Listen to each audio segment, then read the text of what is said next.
Okay, so first video in a while, besides secret stuff. So this is going to be a kind of another Site 27 campaign diary. Um, I've actually had about three or four, I think three sessions. Nah, it's probably four sessions. Probably had four sessions since. Yeah, it's been four sessions that we've had since. Haven't the all like the previous two missions, the previous two set of sessions, I've done campaign diaries each time, but for this one, I haven't done any. Um, so this one, the party is it's a what do you call it? It's a containment breach episode, basically. I don't know why I use the term episodes like that, but I'll sum up everything that's happened, and there's some topics I want to go over because there were some interesting things to talk about. So started off the first or the hold on. Okay, so haven't actually sipped this coffee yet. I'll do that. That's hot. Okay, so this is a containment breach episode or mission. The whole point is there's some antagonistic force attacking the base. It's put down a lot of the security, and the party has to go through and recontain things and reestablish security links manually because everything is just like brought down real hard. So they got to go through manually and kind of fix it, and that's what they've been doing. But oddly, the this mission started off with a poker game because I promised the players poker night at some point, and two of our players were missing for that first mission. The one player wasn't going to be able to make it for a little while, so he's just gone from the whole. Carson is just gone from the whole friggin' this whole mission. But Dr. Daly's player is having a lot of scheduling issues of their own right now. Um, kind of never available, so their character's just kind of there and they can join if they want. But so far in these three or four missions we've had so far, they have not. But you'll notice, for anybody that pays attention, I guess, there's a sixth character, and that is a new player that I brought in.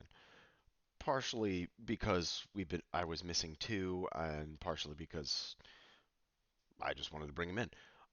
So start off with a poker game. The players then afterwards of this very tense poker game, they get to go to a little like a test, a demo of this experimental technology the Foundation has, which are like two quantumly entangled meeting rooms in different sites for extremely secure communications, basically. Like these two rooms are cut off more or less from the rest of reality, and they can only communicate with each other.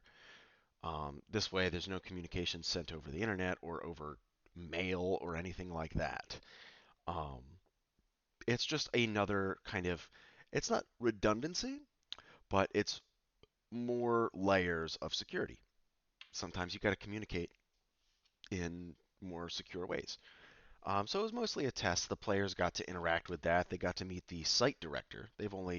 So far, they've only been talking with the task force director, Werner, but they got to meet the site director, Jesse Monk, who I just made up.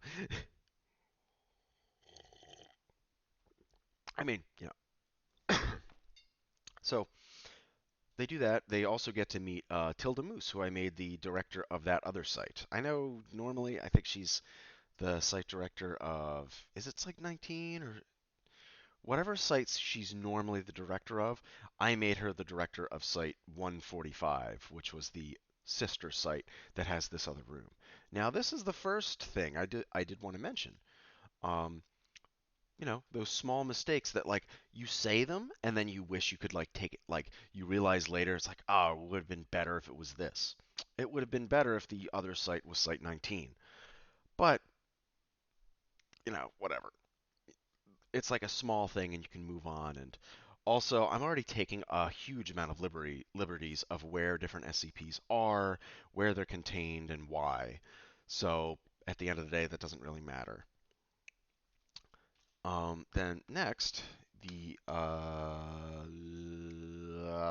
ADHD. Um, fucking god damn it. Okay, then they sorry. They finish that little mission, they get out of it, and as soon as the room kind of comes back to normal consensus reality, there's a bunch of alarms blaring. They run out. And as soon as they run out down the hallway, they have a little firefight with some clandestine personnel. They're all wearing military uniforms, but they have a single red armband. And anybody that reads the SCP wiki and has been around a while can probably figure out who this is, but I won't explicitly state because my players might watch this. And they're not as, all familiar with the SCP wiki. Um, but they had this little firefight. They get a little information. The leader of this squad was wearing different gear, much sleeker, much more high tech, with a mirror faced full head helmet type of thing, which was odd. They didn't know what to think about that. Um, and also, the mirror wasn't just like a mirror smooth finish, it was like a living, like think T1000 type thing, like liquid metal. Um, but then they get back to the main control room. Um, they talk to um, the last little a doctor that was there. They managed to patch him up, um, or a researcher that was there. They patch him up, and then Werner, Werner, uh, Task Force Director Werner, Site Director Monk, their communications officer Graham, two other guards, and then I think somebody else. They stay behind at this control room. This control room was mostly for this quantum entanglement communication meeting room, but it's being co-opted as a sort of central communications base for all the shit that's happening. So they set out to reclaim the base, to reestablish connections, and blah blah blah. And as they go, I have them start rolling on random encounter tables. And so in this was the first session was all poker night, then the meeting room, then the doors open, there's alarms. Session ended there. Next session was the little firefight with these invading agents. Then they spent like the second half of this session starting to move through the base, and they ended up. I made a whole, not a huge random encounter table, but I made a random encounter table that they started to roll on, and they made 5 rolls. Each time they got not, I wouldn't call it a shenanigan, kind of shenanigan cantrip, a shenanigan result, but they got the like kind of less intense results, more or less. Pretty much what they got like each time. Um, they got the sloth 1407, I think it is. I can't remember exactly, but they got one that's just a sloth. It's like a plastic model sloth that acts like it's alive, and that's it. It's not going to fight you. So they just recontain it and move on. They got the surgeon crab room, which they already weren't injured enough for that to like take effect, because that was supposed to be like, okay, if they're really really injured, the crabs will try to fight them. But nobody was injured enough, so they're like, oh cool, weird crabs. What else did they even get? Bring it up over on the side here so I can look at it without showing y'all. But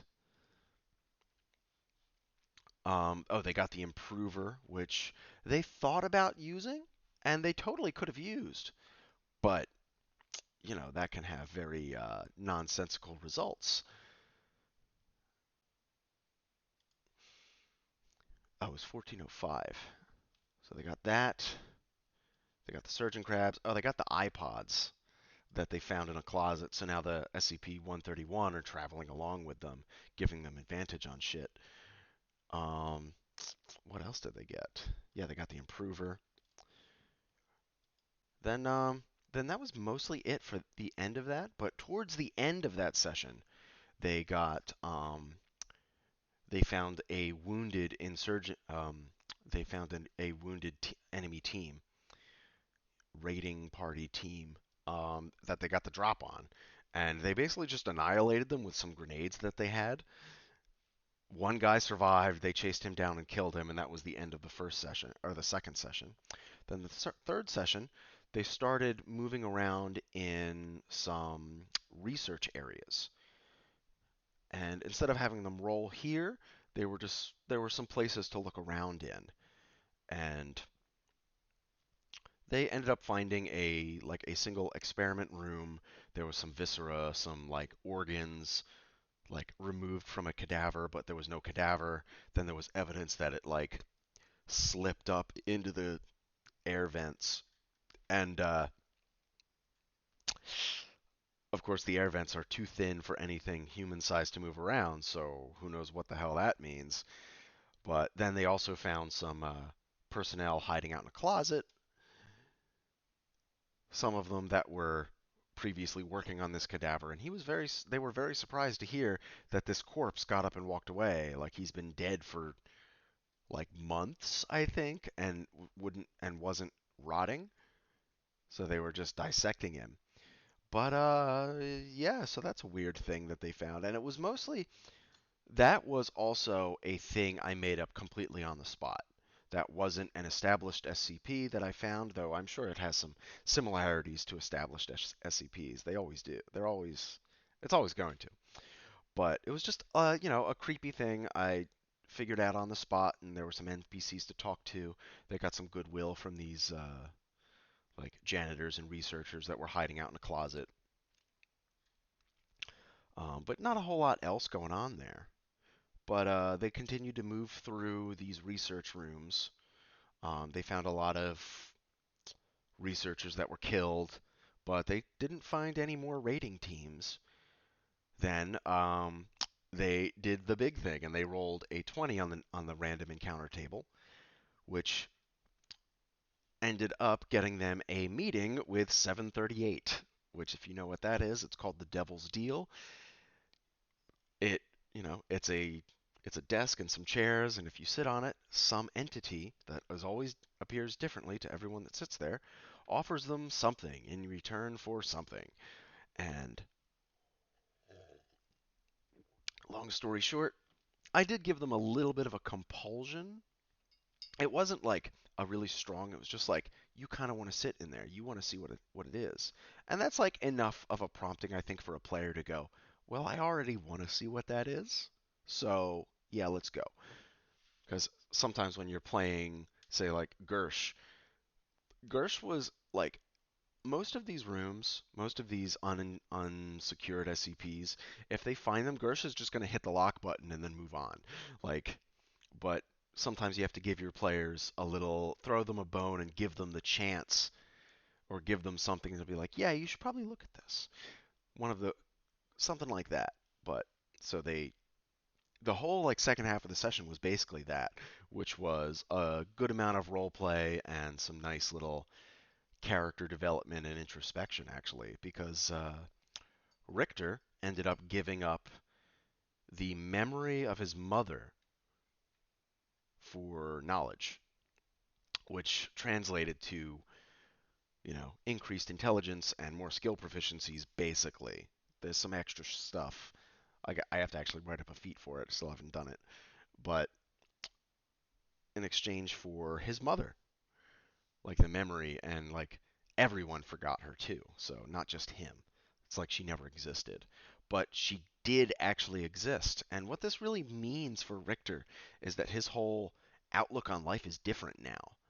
Like, he was a relatively jovial, like not super jovial, but he wasn't somber. He had like a jokey, a joking aspect to him that was, partially instilled by his mother. And now that aspect of his personality is gone because that aspect of his past is gone. So that's a thing. That's a really interesting development. It completely changes the character. But so then I decided to bring in this new player, Jordan Powell, who's a wild magic sorcerer, and because of what the party just did, I gave him a few choices of how the character could have gotten these this sorcerer abilities, and we ended up coming to the conclusion that 738 makes sense. Especially, at this point, that's also a tie that ties some of these characters together.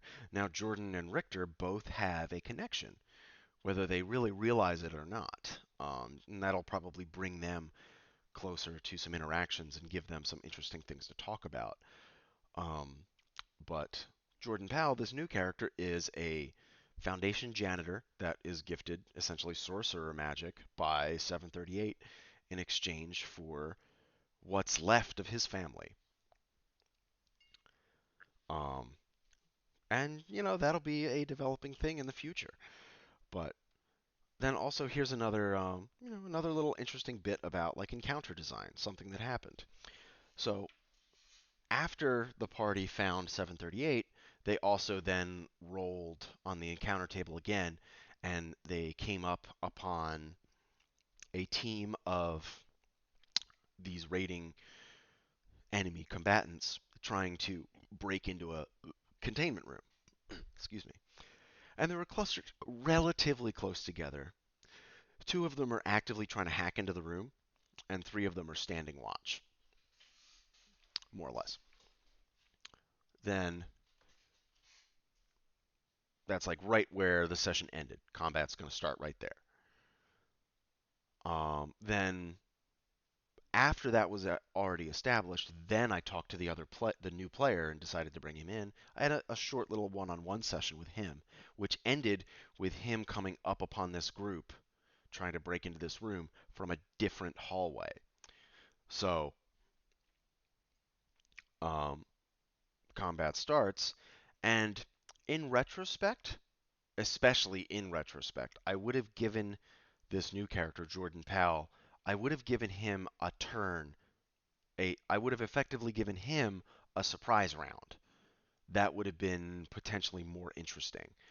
But I ended up not doing that because I thought um, he was going to come in and, he's a level 7 sorcerer. He's got Fireball. They're clustered close together. I just kind of assumed he was going to use Fireball, but you can't assume these things, can you? So he came in. The other players got like higher on initiative, so they got to go first. And then the new character came in and he just kind of threw some like single target magic at a few people instead. So he ended up drawing like one of the other soldiers away. Barely managed to kill him. Um, so he didn't have like a huge impact on that fight, but it was definitely, enough of an impact, but it wasn't the whole party is getting ready to start this firefight and then the force they're fighting just explodes. Um, so that's a thing. Then they end up throughout this fight, they don't manage to kill off the raiding personnel fast enough. They unlock the door, and out comes an instance of 2191, the Sarkic vampires. Comes out, and then they have to fight this thing. Like, pretty much on the turn, like, right after they kill the last guy, this vampire comes out.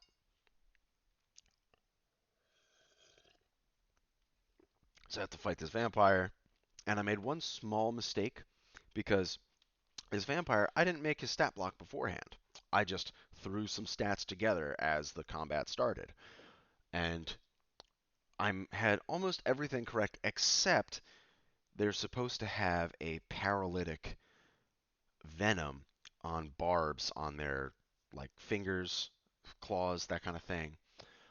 So there, I had it make two claw attacks and then like a lashing tongue attack with the Lamprey -2 instance in its mouth, and it ended up kind of like the claws should have had like a paralyzing effect. So, and then also like it worked well enough, but there was that one small detail that I missed.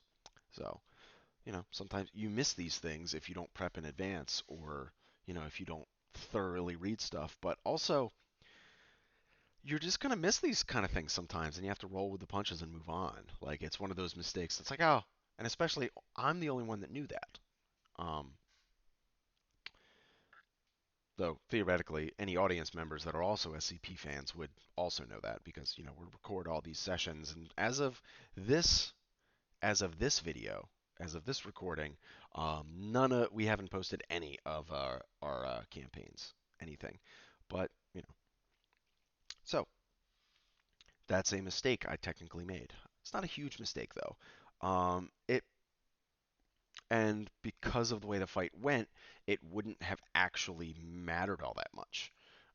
Richter probably would have just taken a little more damage. That's about it. Because he only got hit with one claw attack, and then the thing was dead next turn. It didn't get another. It didn't get another turn. Um, because essentially what happened was the leader of this enemy force, he saw that the room was unlocked, and as a reaction when he was dying, he threw down a little pheromone bomb, but both of the players that were close enough managed to avoid it. So then it just painted him, then the vampire came out and went after his corpse. So it wasted a turn doing that. This little combat wasn't supposed to be super hard. They could have, but there were opportunities to cut it short. Like if Jordan had done a fireball earlier, or they had just done a bit, like attacked the dudes trying to break into the door. If they had attacked them, then they might have prevented this thing from getting out at all. But that's not what happened. So they fought the vampire too. And then on the second turn, or before its second turn, the bard, Calvin, Trey Cool, ends up using hold person on it. And I decide, these are Sarkic entities. They're genetically human. So I'm going to allow charm person to work. Um, One, it's already hostile, so it has advantage on the save, but I gave it a boost to its wisdom save, and it rolled a 2 and a 3 on the die, and it had a bonus of like +10. It was like, are you fucking kidding me? So it got charmed, and that ended up revealing the second entity inside of it, the lamprey tongue thing. And it wasted its turn trying to give its supply of viscera and bodily fluids to Trey, and that was super gross. But it deprived it of a turn, which was important. It could have easily taken a player down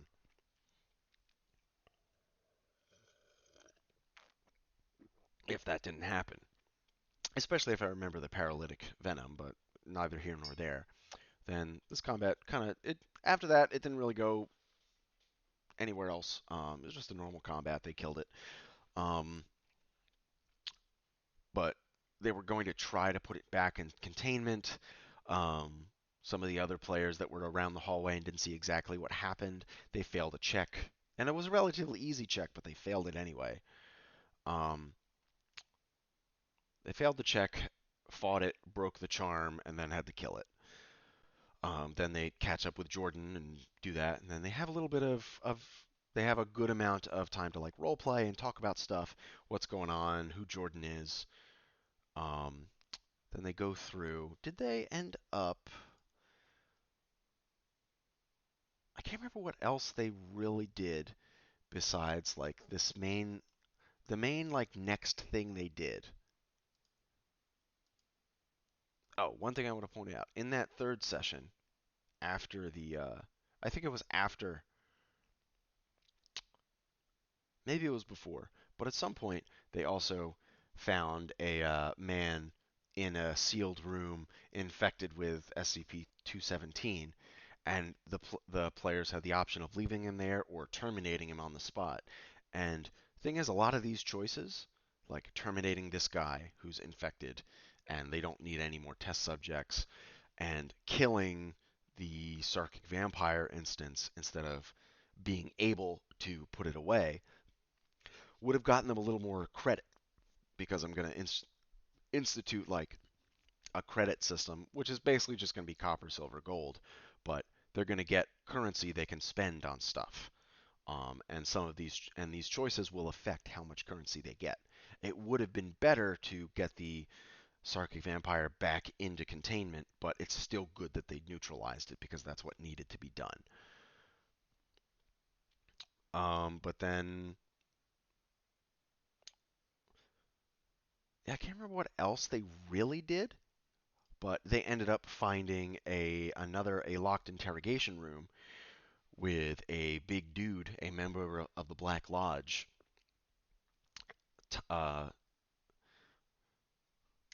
in custody in the interrogation room, and the their higher ups gave them temporary jurisdiction in this area that they could talk to him and see if he might be cooperative. This was mostly, it's not super in line with like how the foundation.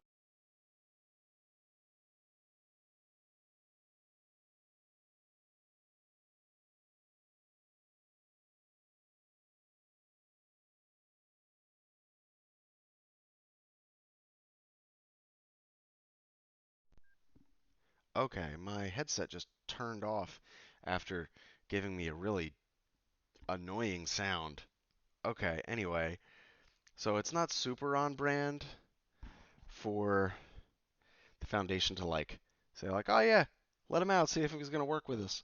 But I wanted to give them the opportunity, like leave it in the player's hands to see if they might want to try to talk to this guy. And they end up getting him like, okay, come with us, and maybe we'll treat you a little better because you're gonna be here a while.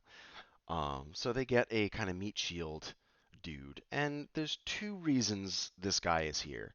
One for future story developments and to give them some understanding, and two because Carson is missing. They're missing their main kind of frontliner. So I put this in the encounter table specifically so there's a chance they could get that back. And he'll do he'll do those types of things, and there's one or two more encounters that are going to be more difficult. Definitely. There's at least two more encounters that are going to happen. Um, I guess that's including the boss. Well, actually, the boss for this mission is going to be a little different, so it's still an encounter, but you know. But that was the end of that. So a few points I wanted to discuss really. Um, Sometimes you'll have your players, certain characters don't do very well, or sometimes you want to build encounters to let particular players shine.